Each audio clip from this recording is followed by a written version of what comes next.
Saksakallan gunarnavasya Vande Guru Sri Charanarabindam.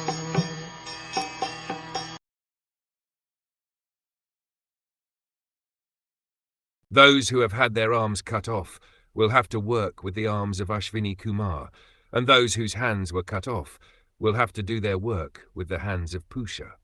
The priests will also have to act in that manner. As for Bhrigu, he will have the beard from the goat's head. Bhrigu Muni, a great supporter of Daksha, was awarded the beard of the goat's head, which was substituted for the head of Daksha. It appears from the exchange of Daksha's head that the modern scientific theory that the brain substance is the cause of all intelligent work is not valid.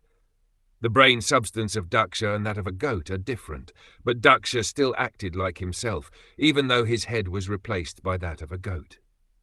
The conclusion is that it is the particular consciousness of an individual soul which acts. The brain substance is only an instrument which has nothing to do with real intelligence. The real intelligence, mind and consciousness, are part of the particular individual soul.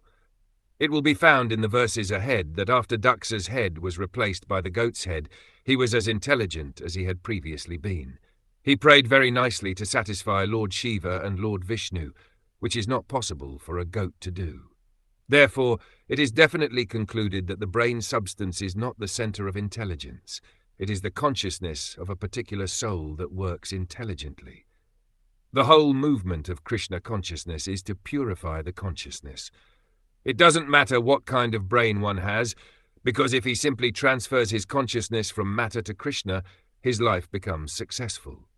It is confirmed by the Lord himself in Bhagavad Gita that anyone who takes up Krishna consciousness achieves the highest perfection of life, regardless of whatever abominable condition of life he may have fallen into.